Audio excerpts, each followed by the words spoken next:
Everyone, welcome to my YouTube channel.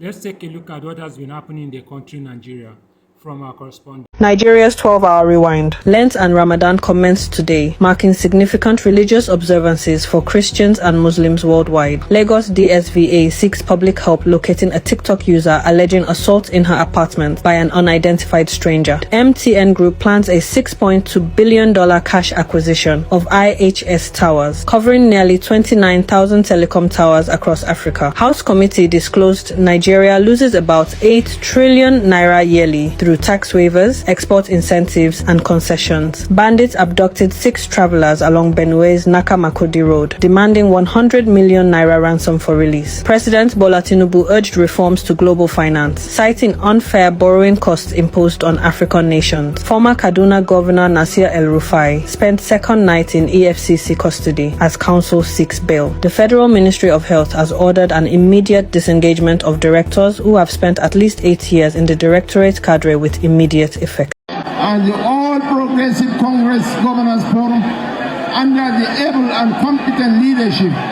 of Governor Hope Odidika Uzodimma, has also pledged 3 billion naira support to the victims of the power incident in Singa Market. Together, we have collectively contributed 8 billion naira to the victims of the fire disaster.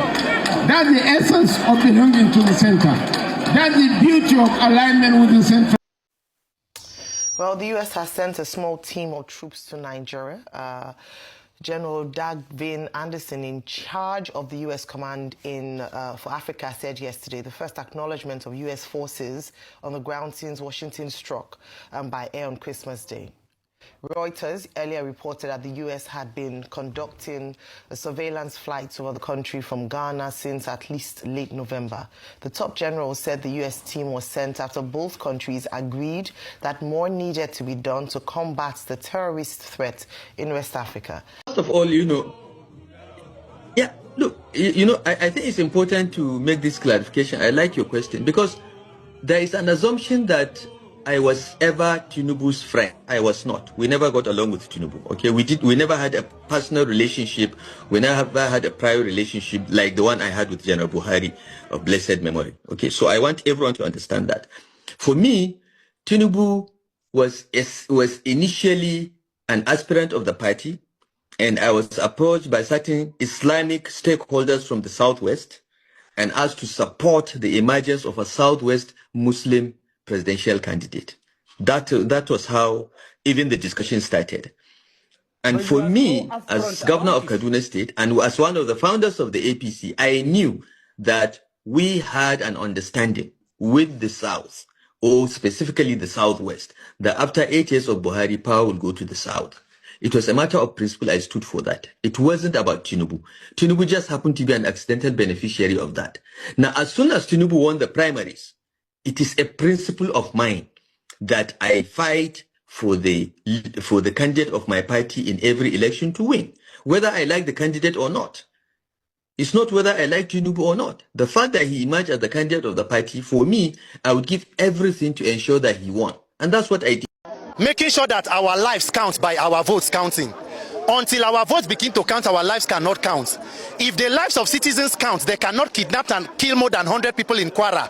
And the governor is in Abuja trying to deliver the APC candidate for Amak election.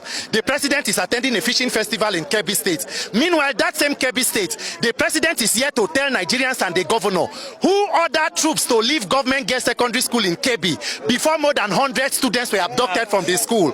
The commander-in-chief is here to tell Nigerians, my brother, there is no country where the vote of the people counts, where leaders will act as irresponsibly and as reckless as Nigerian leaders. So we are insisting that for 2027, we do not want shenanigans. Nobody should be afraid of free and fair election.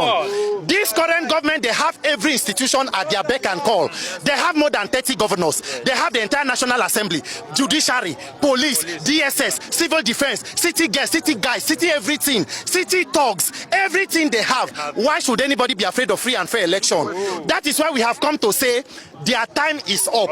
It is time up for electoral malpractice. Anybody who says there is no technology for the electronic technology or transmission is lying and is being criminal-minded. They want to steal the mandate of the people and it will not work. Yes. So we are telling Akpabio and everybody who cares to listen, you must do the right thing. 2027, we are not fighting, no, but we will resist anybody who wants to take away the mandate of the people. Yes. So as we blow this whistle, their time is up.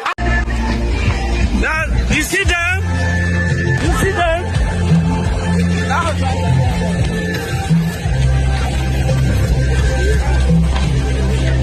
You see them?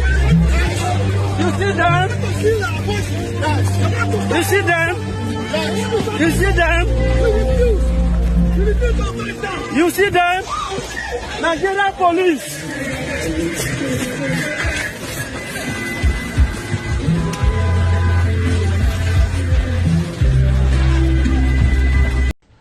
Just as they undermine and sabotage the PDP, there are also efforts and plans to undermine the ADC by using the judiciary again.